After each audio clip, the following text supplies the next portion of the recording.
Hello dear students, आप सभी का फिर से वेलकम इस क्लास में। हम क्लास 12 का फिजिक्स पढ़ रहे हैं और उसमें जो मूविंग चार्जेस एंड मैग्नेटिज्म वाला चैप्टर है वो पढ़ रहे थे।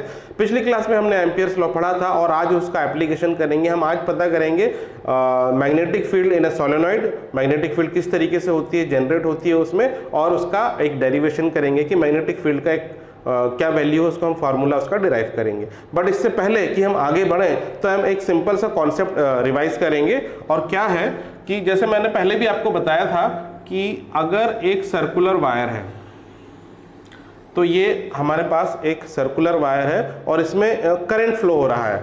तो मान लेते हैं फॉर एग्जांपल अगर इसमें इस डायरेक्शन में करंट फ्लो हो रहा है, ये कौन सा डायरेक्शन है, ये एंटी क्लॉकवाइज डायरेक्शन है। तो अगर एंटी क्लॉकवाइज डायरेक्शन एक सर्कुलर वायर में करंट फ्लो हो रहा है तो इसमें नॉर्थ पोल जनरेट हो जाएगा इस तरीके से, यहाँ पे नॉर्थ पोल जनरेट हो जाएगा। अब नॉर्थ पोल में क्या होता है, मैग्नेटिक फील्ड ऑफ लाइंस बाहर निकलती है। तो होगा क्या, ये मैग्नेटिक फील्ड ऑफ लाइंस ये बोर्ड से आपको बाहर निकलते हुए नजर आएंगी अगर इस डायरेक्शन में करंट फ्लो हो रहा है। यदि इसका उल्टी डायरेक्शन यानी क्लॉकवाइज डायरेक्शन में अगर करंट फ्लो होगा तो मैग्नेटिक फील्ड ऑफ लाइंस यहाँ अंदर जाते हुए दिखेंगी, क्योंकि फिर यहाँ पे आप साउथ पोल बन जाता है। इसी को हम क्लॉक फेस रूल भी कहते हैं। तो एंटी क्लॉकवाइज में नॉर्थ पोल बनता है और क्लॉकवाइज में साउथ पोल बनता है। तो अभी मान लीजिए हमने ये वायर इसको बनाया है, यहाँ पे जो है मैग्नेटिक फील्ड ऑफ लाइंस बाहर निकल रही है। अब देखिए हम इसको समझने के लिए अब क्या कर रहे हैं, ये जो सर्कल हमने बोर्ड के प्लेन में रखा, बोर्ड का प्लेन मतलब एक्स वाई प्लेन में, यदि इस सर्कल को मैं ऐसे रोटेट कर दूं, मतलब जेड और वाई प्लेन में इसको रख दूं, कैसे, ये वाले छोर को अगर मैं यहाँ से उठा लूं और इस तरीके से पलटा के सामने ले आऊं और ये वाला एंड इसी बोर्ड में है और ये वाले एंड को बस ऐसा उठा लूं इस सर्कुलर वायर का, तो ये सर्कल कैसे बनेगा। देखिए ये देखिए इस तरीके से ये सर्कल अभी ऐसे बोर्ड पे रखा हुआ है, ठीक है। तो ये जो सर्कल ऐसा है, यदि इस सर्कल को मैं ऐसे रोटेट कर दूं तो ये क्या हो जाएगा, ये जेड एक्सिस में आ जाएगा। तो अब इस एक्सिस में जब ये रखा है तो आपको दिखेगा कैसे, इसमें हम बोर्ड में कैसे बनाएंगे, तो इसको हम ऐसे दिखाते हैं। ये हमने ऐसा इसको दिखाया, ठीक है। तो ये है सर्कुलर है लेकिन हमने ओवल शेप बनाया है दिखाने के लिए कि ये जो सर्कुलर वायर है ये इस तरीके से इस पोजीशन में रखा। अब देखिए इसमें वायर में करंट मूव कैसे हो रहा है, ये एंटी क्लॉकवाइज, मतलब करंट यहाँ से ऐसे मूव हो रहा है। तो ये डायरेक्शन है, ये एंटी क्लॉकवाइज डायरेक्शन है। ये देखिए करंट मूव हो रहा है, दिख रहा है आपको। अगर मैं इसको ऐसे रोटेट कर दूं, सामने ले आऊं और करंट अभी भी इसी डायरेक्शन में रोटेट हो रहा है, तो मतलब करंट यहाँ से बाहर आ रहा है, फिर नीचे से अंदर जा रहा है, फिर यहाँ से बाहर आ रहा है, फिर नीचे से अंदर जा रहा है। तो ये जो है ये सर्कल हमने ऐसे रखा है, तो ये करंट बाहर यहाँ से ऊपर से आ रहा है और नीचे से अंदर जा रहा है। तो करंट यहाँ से बाहर आ रहा है बोर्ड के बाहर और नीचे से बोर्ड के अंदर जा रहा है और इस तरीके से करंट घूम रहा है, ठीक है। तो अब देखिए, अब हम अगर इसको यहां से देखें, देखिए ये जो है करंट बाहर आया यहां से और यहां से अंदर गया। तो यदि मैं इस डायरेक्शन से देखूं, मैं इस तरफ से देखूं, तो यहां क्या दिखेगा, मुझे दिख रहा है कि ये एंटी क्लॉकवाइज घूम रहा है करंट, यहाँ पे यहां से बाहर आ रहा है फिर नीचे से अंदर जा रहा है। तो यहां मुझे नॉर्थ पोल बनता हुआ दिखेगा। तो इसके इस साइड में यानी इस सर्कुलर वायर के इस साइड में मैग्नेटिक फील्ड ऑफ लाइन निकलेंगी। तो यहाँ पे मैग्नेटिक फील्ड ऑफ लाइंस निकलेंगी चारों तरफ, ठीक है, ये निकलेंगी, यहां से मैग्नेटिक फील्ड ऑफ लाइंस निकलेंगी। लेकिन अब इसको मैं इस तरफ से देखूं, अब यही जो देखिए इसको मैं इस तरफ से देख रहा हूं, अब ये ऊपर से करंट आया और नीचे से करंट वापस गया। तो जब मैं इधर से देखूंगा तो ऊपर से करंट जब आएगा, इधर से आया ऊपर से और नीचे से गया, तो मुझे क्या दिखेगा, मुझे तो दिखेगा कि ये क्लॉकवाइज घूम रहा है। देखिए यदि आप इधर से देखेंगे तो वो एंटी क्लॉकवाइज दिखेगा करंट आपको, लेकिन यहां से देखेंगे तो क्लॉकवाइज घूमता हुआ दिख रहा है करंट। मतलब यहाँ पे साउथ पोल जनरेट हो जाएगा, यहाँ पे नॉर्थ पोल बना और यहाँ पे बन जाएगा साउथ पोल। तो इसका मतलब है यहाँ पे magnetic field of lines enter होंगी, यहाँ पे एंटर होंगी, यहाँ पे एंटर होंगी और ये फिर एक लूप बन जाएगा। तो यहाँ पे magnetic field of line enter हो रही है और यहाँ से बाहर निकलेंगी। तो ये आप इसको कंटिन्यू करोगे तो एक बड़ा सा ऐसा ये इसका लूप बन जाएगा, ठीक है। यहाँ पे छोटा लूप बनेगा, फिर धीरे धीरे बड़ा लूप बनेगा, यहाँ पे छोटा लूप बनेगा और फिर धीरे धीरे बड़ा लूप बनेगा। तो इस तरीके से यहाँ बन गया साउथ पोल और यहाँ बन गया नॉर्थ पोल। तो एक सर्कुलर करंट कैरिंग वायर है, वो अपने आप में एक मैग्नेट की तरह बिहेव करता है। उसका एक एंड नॉर्थ पोल बन जाता है और दूसरा एंड साउथ पोल बन जाता है। तो ये बात क्लियर हुई। अब देखिए ये एक सर्कुलर वायर था, यदि इसके सामने मैं एक और ऐसे ही वायर रख दूं, ठीक है, इसको अभी थोड़ा सा यहाँ रब करते हैं, इसको थोड़ा सा और क्लियरली हम समझते हैं। तो अभी हमने एक ही सर्कुलर वायर रखा था, एक ही सर्कुलर वायर रखा था, इसमें से करंट इस तरीके से घूम रहा है, ऊपर से बाहर आ रहा है, नीचे से बोर्ड के अंदर जा रहा है। तो यहाँ नॉर्थ पोल और यहाँ साउथ पोल बना। इसके सामने मैं एक और इसके पास में ही रख दूं एक और सर्कुलर वायर, इसमें भी करंट का डायरेक्शन यही हो, फिर एक और सर्कुलर वायर रख दूं और इसमें भी करंट का डायरेक्शन वही होगा, फिर एक और रख दूं और ऐसा मैं रखते जाऊं। तो देखिए हर एक पीस का क्या होगा, इधर साउथ पोल इधर नॉर्थ पोल बनेगा, इसके केस में भी इधर साउथ पोल और दूसरी तरफ नॉर्थ पोल, इसके केस में भी इधर साउथ पोल और दूसरी तरफ नॉर्थ पोल, और इसके केस में इधर साउथ पोल और इसके दूसरी तरफ नॉर्थ पोल बनेगा। ठीक है, तो इसको थोड़ा सा फर्स्ट वाले को और स्पेस दे देता हूं मैं, तो इसको थोड़ा सा ऐसे बनाते हैं। ठीक है, तो देखिए इसकी वजह से यहां बना साउथ पोल, तो यहां पे मैग्नेटिक फील्ड ऑफ लाइन अंदर जाएंगी सारी। ठीक है, ये डायरेक्शन होगा मैग्नेटिक फील्ड ऑफ लाइन का। ठीक है, अब इसका यहाँ पे बन जाता है नॉर्थ पोल, तो यही लाइन इधर निकलेंगी बाहर की तरफ, इधर निकलेंगी इधर। अब इस सर्कुलर करंट कैरिंग वायर के लिए इसका भी डायरेक्शन वही है, तो इसके लिए ये वाला साइड बन जाएगा साउथ पोल। तो क्या होगा, ये जो मैग्नेटिक फील्ड लाइन्स यहाँ से आ रही थी ये इसमें यही अंदर चली जाएंगी, क्योंकि साउथ पोल में magnetic field of lines enter होती हैं, तो ये अंदर चली जाएंगी। और सेकेंड जो वायर है इसकी वजह से यहाँ बन जाएगा नॉर्थ पोल, तो ये यहाँ पे निकल जाएंगी। ठीक है, ये वायर यहाँ पे कंटिन्यू निकल जाएंगी। फिर अगला सर्कुलर वायर मिलेगा, तो इसका यहाँ साउथ पोल, फिर नॉर्थ पोल बनेगा, फिर इसका भी यहाँ साउथ पोल नॉर्थ पोल बनेगा। तो ये मैग्नेटिक फील्ड ऑफ लाइन सीधे चले जाएंगी, सीधे चलते चले जाएंगी, और फिर बाद में जहाँ ये खत्म होगा फिर वहाँ से बाहर निकलेंगी। तो इसका मतलब क्या है, यदि बहुत सारे सर्कुलर लूप हों तो उसके अंदर magnetic field of lines continue straight चलती जाती हैं, फिर जब खत्म होगा फिर उसके बाद वो लूप को कंप्लीट करेंगी। समझ में आया ये कॉन्सेप्ट? तो इसी कॉन्सेप्ट के ऊपर बेस्ड है पूरा सोलेनॉइड। तो अब हम समझेंगे कि सोलेनॉइड होता क्या है। तो ये तो हमने समझ लिया कि अलग अलग सर्कल की वजह से इस तरीके से मैग्नेटिक फील्ड होती है। तो अब सोलेनॉइड की अगर हम बात करें, ठीक है, सोलेनॉइड इसी तरीके से होता है, एक सिंपल स्ट्रेट वायर है, यदि हमने उसको फोल्ड किया, और कैसे फोल्ड किया, उसको एक स्प्रिंग का शेप बना दिया। आप स्प्रिंग देखते हैं ना, जैसे पेन वगैरह होता है, कई पेन में स्प्रिंग्स होते हैं, तो ऐसे ऐसे ऐसे लूप के फॉर्म में होता है। तो एक सिंपल एक स्ट्रेट वायर था, उसको हमने स्प्रिंग के फॉर्म में बना दिया। तो देखिए एक वायर था सिंपल, उसको हमने इस तरीके से स्प्रिंग के फॉर्म में बना दिया, और ऐसे बहुत सारे लूप बना सकते हैं। तो ये बन जाता है एक सोलेनॉइड। इसी को सोलेनॉइड बोलते हैं। बस कुछ नहीं, एक वायर है, वायर को स्प्रिंग बना दिया तो बन गया सोलेनॉइड। और यदि इसमें से अगर करंट फ्लो होगा और करंट का डायरेक्शन इस तरीके से, करंट जब फ्लो होगा, तो ये देखिए बहुत सारे इस सर्कुलर पार्ट आपको दिख रहा है। तो ये हर एक पार्ट जो है एक independent circular current carrying wire की तरह बिहेव करेगा।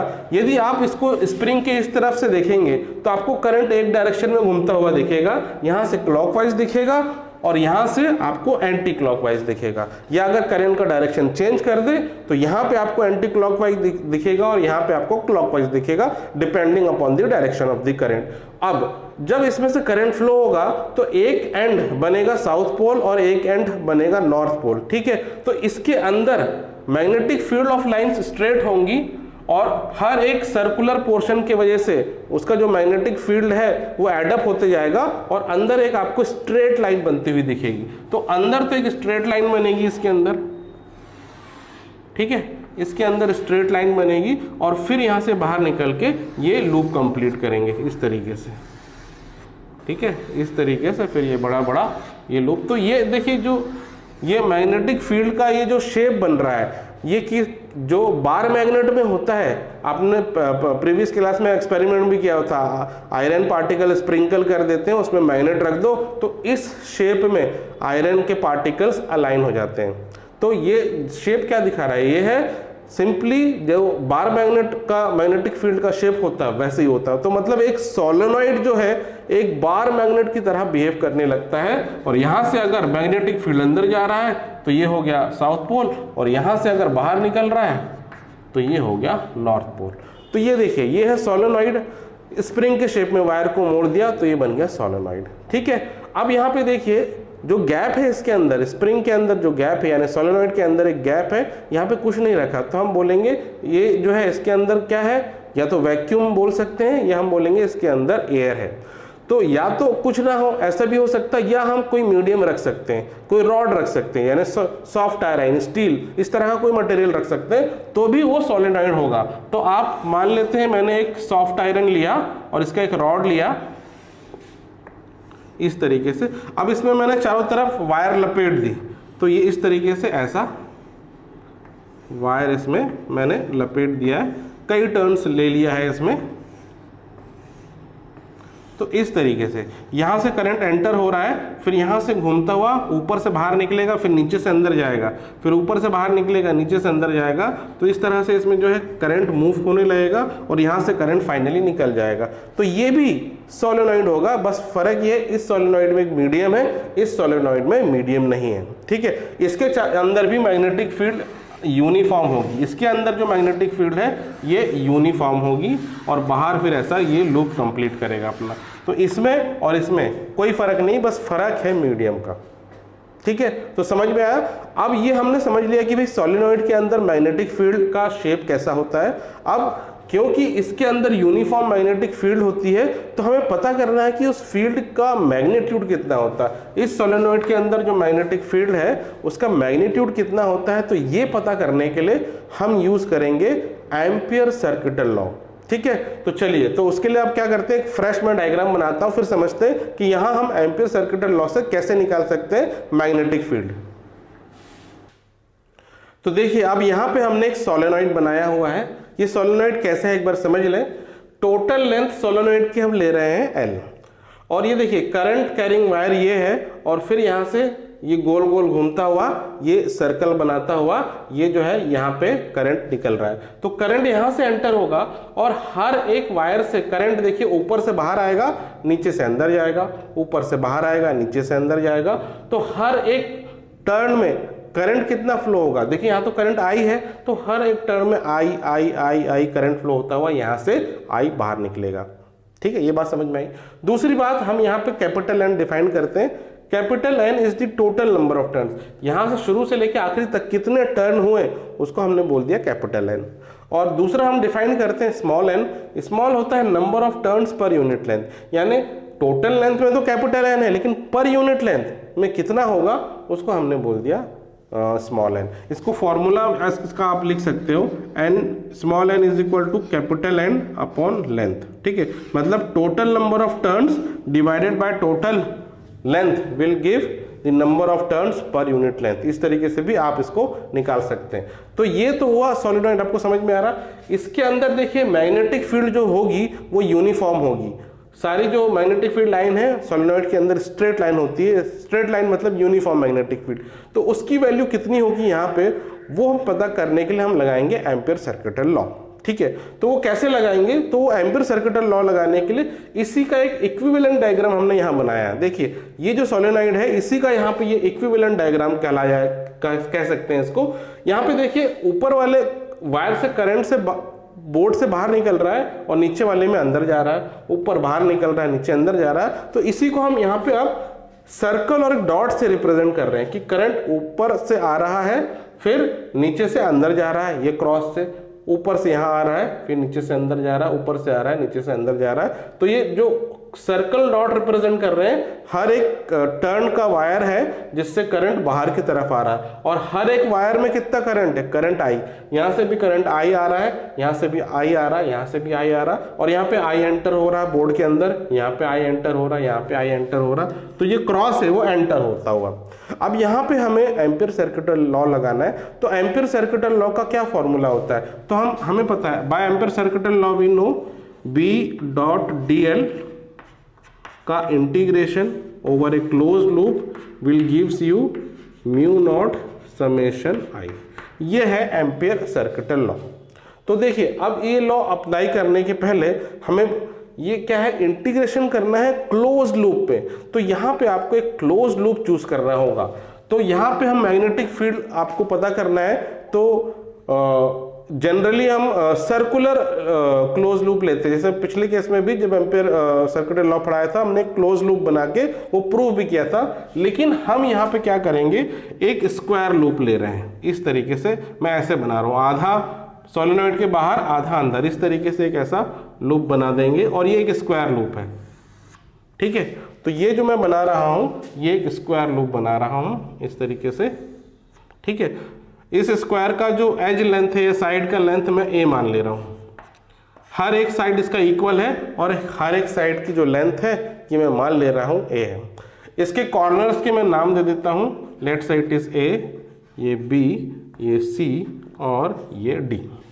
ठीक है, a b c d, clear है, दिख रहा है। अब देखिए इस पे हम लगाएंगे एम्पियर सर्किटल लॉ। तो ये है एम्पियर सर्किटल लॉ का फॉर्मूला। तो हम इसमें करेंगे क्या, मैं LHS वाला और RHS वाला दोनों को अलग अलग सॉल्व करके इक्वेट करेंगे लास्ट में।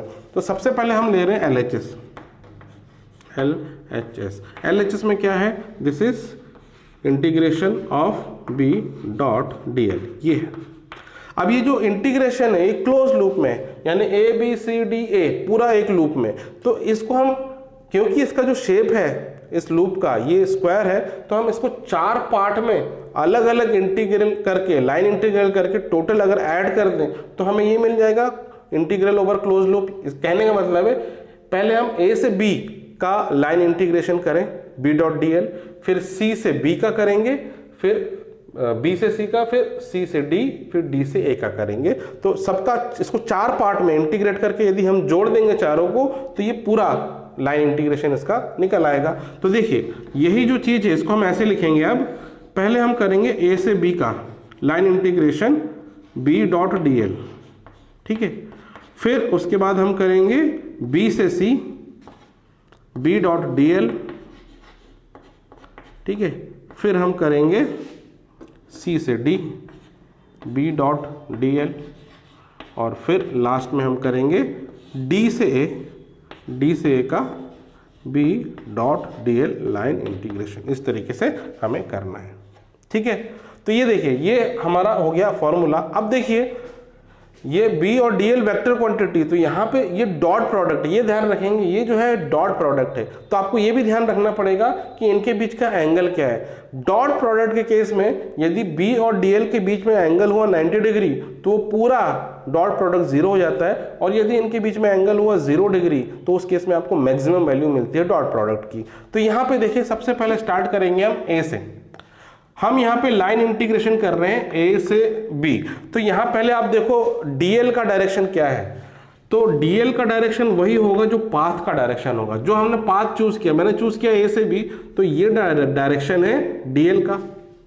ठीक है, और इस पॉइंट में इस सोलेनॉइड के अंदर मैग्नेटिक फील्ड का डायरेक्शन क्या है, ये भी यही है, टुवर्ड्स राइट। तो मैग्नेटिक फील्ड भी इसी डायरेक्शन में, dl भी इसी डायरेक्शन में। तो a से b के इंटीग्रेशन में b और dl के बीच में एंगल हो जाएगा 0, और cos 0 की वैल्यू 1 होती है। तो इसका मतलब है ये सिंपली आप लिख सकते हैं a से b और यहाँ पे b इंटू डी एल। अब यहाँ पे डॉट हट गया क्योंकि B D L cos theta आना था, यहाँ पे 0 डिग्री है तो cos 0 की वैल्यू 1 होती है, तो उसको लिखने की जरूरत नहीं है। अब अगला ये b से c। अब देखिए b से c में आप लाइन इंटीग्रेशन करेंगे तो b से c के डायरेक्शन में dl का डायरेक्शन क्या है, तो dl का डायरेक्शन हुआ पाथ का डायरेक्शन, यानी b से c यानी टुवर्ड्स y एक्सिस। dl का डायरेक्शन इस इंटीग्रेशन में हो गया y एक्सिस में, और मैग्नेटिक फील्ड का डायरेक्शन क्या है, देखिए मैग्नेटिक फील्ड का डायरेक्शन तो सोलेनॉइड के अभी भी यही है इसके अंदर, और यहाँ पे जब मैग्नेटिक फील्ड और dl का डॉट प्रोडक्ट करेंगे तो यहाँ पे आपको 90 डिग्री मिलेगा।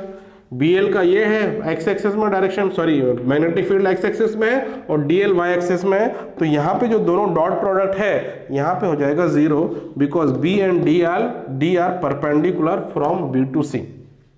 ठीक है, ये क्लियर हुआ। तो आपको अलग अलग करके चेक करना है, जहां पे 90 डिग्री आ गया जिस पोर्शन में बी डी एल का, तो वहां पे वो 0 हो जाएगा, क्योंकि 90 डिग्री cos 90 0 होता है। अब अगला है सी से डी।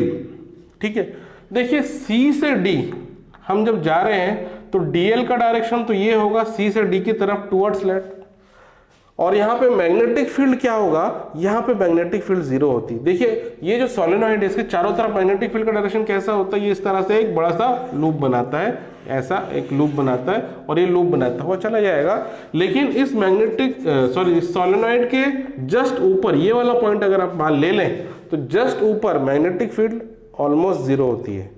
तो यहाँ जो हमने लिया है ये जस्ट ऊपर वाला पॉइंट लिया है, ये जो डी से सी से डी वाला लाइन है it is just about this solenoid, तो यहाँ पे मैग्नेटिक फील्ड जीरो हो जाएगी। अगर यहाँ पे मैग्नेटिक फील्ड जीरो है, इंटीग्रेशन का कोई एक टर्म भी जीरो हो गया तो पूरा इंटीग्रेशन जीरो हो जाता है। तो यहाँ सी से डी का जो इंटीग्रेशन है ये भी हो जाएगा जीरो। ठीक है, यहाँ पे देखिए यहाँ पे b जीरो हो रहा है इसलिए जीरो हो रहा है, यहाँ पे इनके बीच का एंगल 90 डिग्री था इसलिए जीरो था, दोनों में फर्क है, ध्यान देना। ठीक है, यहाँ पे b जीरो था, यहाँ पे 90 डिग्री एंगल था। अब d से a की बात करें, d से a जा रहे हैं तो देखिए अब dl का डायरेक्शन d से a की तरफ यानी नीचे की तरफ y एक्सिस में है dl, और मैग्नेटिक फील्ड सोलेनॉइड के अंदर कितनी है, देखिए जब D से यहाँ तक आप जाएंगे, D से सोलेनॉइड के बाहर तक तो कोई मैग्नेटिक फील्ड नहीं है, तो यहाँ तो लाइन इंटीग्रेशन जीरो होगा। लेकिन यहाँ से जैसे अंदर जाएंगे इसके अंदर तो मैग्नेटिक फील्ड है, और इसके अंदर मैग्नेटिक फील्ड का डायरेक्शन क्या है, टुवर्ड्स दिस डायरेक्शन, इस डायरेक्शन में मैग्नेटिक फील्ड है, और डीएल इसके अंदर क्या होगा, वाई एक्सिस में, मैग्नेटिक फील्ड एक्स एक्सिस में, डीएल वाई एक्सिस में, फिर ये 90 डिग्री हो गया। तो यहाँ भी इसका जो इंटीग्रेशन है ये भी जीरो हो जाएगा। तो केवल जो पहला वाला ये वाला ए से बी वाला जो पोर्शन है वहीं पे आपको वैल्यू मिलेगी बी डी एल, और इसके अलावा इंटीग्रेशन जो तीनों अदर पोर्शन है वहां जीरो हो जाएगा। ये क्लियर हुआ, ये क्लियर होना बहुत जरूरी है, ये जब तक क्लियर नहीं होगा फिर आपको समझ में नहीं आएगा। अगर ये क्लियर हो गया फिर अब आपको बस केवल इसका इंटीग्रेशन करना रह जाएगा। तो मैं यहां लिख रहा हूं, तो जो हमारा LHS था एम्पियर्स लॉ में, LHS will be equal to this integration of B dl from A to B, बस। ठीक है, यहाँ पे लाइन इंटीग्रेशन ध्यान रखना, क्लोज लूप पे नहीं है, केवल A टू B। आ रहा समझ में? अब देखिए A से B के बीच जो भी मैग्नेटिक फील्ड है वो यूनिफॉर्म होगी। हमको पता है सोलेनॉइड के अंदर यूनिफॉर्म मैग्नेटिक फील्ड होती है, तो वो वेरी नहीं कर रही है। तो इस इंटीग्रेशन में B तो हो गया कांस्टेंट, तो B को आप इंटीग्रेशन के बाहर लिख सकते हैं, तो यही चीज हो जाएगी B then integration from A to B dl। तो इंटीग्रेशन के बाहर रख दिया मैग्नेटिक फील्ड को, बिकॉज वो यूनिफॉर्म है सोलेनॉइड के अंदर। dl का इंटीग्रेशन करेंगे A से B के बीच, तो A से B का जो लेंथ है वो मिलेगा। A से B का लेंथ कितना है, A से B का लेंथ आ रहा है A। ठीक है, तो हम यहां इसको लिखेंगे B इंटू A। ठीक है, तो ये हो गया LHS, ये हो गया इक्वेशन 1, ये हो गया LHS, इसको हमने लिखा इक्वेशन 1, जहां पे जो B है ये magnetic field inside the solenoid है, और A क्या हो गया, जो स्क्वायर लूप लिया है उसका लेंथ। ठीक है, ये LHS वाला पार्ट आएगा। अब हम करेंगे RHS वाला पार्ट। ठीक है, तो यहां थोड़ा सा आपको समझना पड़ेगा, तो इसको रब किया जाए। अब RHS वाले पार्ट में देखिए, ये है RHS वाला part, mu not into summation of I. तो A से B के बीच में इस स्क्वायर के अंदर कितने करंट कैरिंग एलिमेंट है वो सारे करंट का आपको सम करना पड़ेगा। तो यहां से भी करंट I आ रहा है, यहां से भी I आ रहा है, यहां से भी I आ रहा है, और यहां से भी I आ रहा है। तो सभी I को जोड़ देंगे तो आपको समेशन ऑफ I मिलेगा। तो देखिए यहां पे आपको समेशन ऑफ I निकालना है, तो कैसे निकालेंगे, तो देखिए पहले देखिए यहां से यहां कितना लेंथ हो रहा है, यहां से यहां का जो लेंथ है A, और हमें पता है number of turn per unit length है स्मॉल n। तो number of turn per unit length into length of this side of square will give the total number of wire या total number of turns from here to here. ठीक है, यानी ए से B का length को multiply कर देंगे number of turns per unit length में, तो आपको ए से बी के बीच जो स्क्वायर के अंदर नंबर ऑफ जो लूप है वो पता चल जाएगा। अगर नंबर ऑफ लूप पता चल गया तो आपको पता चल जाएगा कि भाई कितने करंट कैरिंग एलिमेंट हैं। तो मान लीजिए इस स्क्वायर के अंदर 2 करंट कैरिंग एलिमेंट है, तो कितना आएगा, उसकी समेशन ऑफ म्यू आई, ये समेशन ऑफ आई हो जाएगा 2i।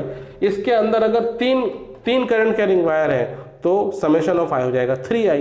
लेकिन number of current carrying element अब यहां पे क्या हो जाएगा, तो देखिए इसको लिख लो, total number of turns from total number of turns inside square, inside close loop, इस तरीके से लिख लें, CLO क्लोज लूप। तो टोटल नंबर ऑफ टर्न्स कितने होंगे, number of turns per unit length into length of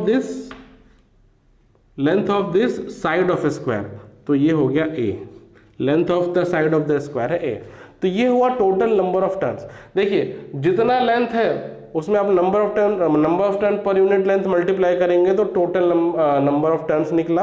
अब टोटल नंबर ऑफ टर्न्स निकला है तो अब समेशन ऑफ आई निकाल सकते हैं आप, सिंपली इसमें आई मल्टीप्लाई कर देंगे तो n इंटू ए इंटू आई, ठीक है। यदि 2 टर्न है तो 2i हो जाएगा, 3 टर्न है तो 3i हो जाएगा। यदि NA टर्न्स हैं तो उसमें i मल्टीप्लाई कर दो तो समेशन ऑफ i हो जाएगा NAi। अब ये वैल्यू आप इसमें रखेंगे तो RHS देखिए क्या हो जाएगा, RHS जो है this is mu not summation of i, और समेशन ऑफ i की जगह ये वैल्यू आ रही है तो आप इसी को लिखेंगे mu not small n into a into I, ये RHS हो गया and this is equation number 2। तो ये देखिए एम्पियर सर्किटल लॉ का ये LHS वाला पार्ट हमने इसको इस तरीके से सिंप्लीफाई किया, इसका RHS वाला ये पार्ट सिंप्लीफाई करा है। ये दोनों इक्वेशन को आप इक्वेट कर दें हम, ठीक है। तो यहाँ थोड़ा सा रब करते हैं, अब ये दोनों इक्वेशन को हम इक्वेट कर दें तो this LHS will be equal to RHS। तो यहाँ हम लिख सकते हैं फ्रॉम इक्वेशन 1 एंड इक्वेशन 2, यहाँ दोनों ले रहे हैं हम इसको, इससे आपको क्या मिलेगा, that b into a small है is equal to mu not n into a into I, ये मिला आपको, ठीक है। इन दोनों को इक्वेट करने से ये मिला। अब देखिए a इधर और इधर ये कट जाएगा तो आपको केवल मिलेगा b is equal to mu not n i, और यही फॉर्मूला है फाइनल जिसको हमें डिराइव करना था।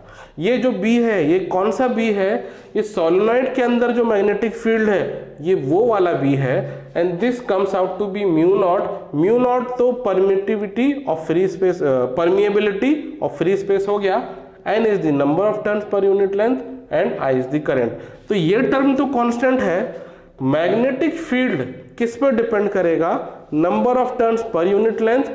यदि आपको मैग्नेटिक फील्ड बढ़ाना है तो ज़्यादा बार लपेट दो, ज़्यादा नंबर ऑफ टर्न्स बढ़ा दो तो मैग्नेटिक फील्ड बढ़ जाएगा। या दूसरा तरीका है करंट बढ़ा दो, यदि आपके पास करंट ज़्यादा है करंट बढ़ाओगे तो मैग्नेटिक फील्ड बढ़ जाएगी। तो यही खासियत है सोलेनॉइड की। देखिए एक बार मैग्नेट होता है, उसका जो मैग्नेटिक फील्ड या स्ट्रेंथ ऑफ मैग्नेटिज्म, उसका मैग्नेटिक फील्ड का स्ट्रेंथ वो फिक्स होता है, ठीक है। लेकिन जो सोलेनॉइड का मैग्नेटिक फील्ड है उसको हम कंट्रोल कर सकते हैं, बार मैग्नेट का तो हम कंट्रोल नहीं कर सकते हैं। तो हमें जितनी भी मैग्नेटिक फील्ड की ज़रूरत है, हम नंबर ऑफ टर्न्स और करंट की वैल्यू चेंज करके हम उसको बढ़ा घटा सकते हैं, और इसीलिए हम इसको कई तरह से यूज़ कर सकते हैं, क्योंकि ये कंट्रोल में, इसका मैग्नेटिक फील्ड हम कंट्रोल कर सकते हैं, ठीक है।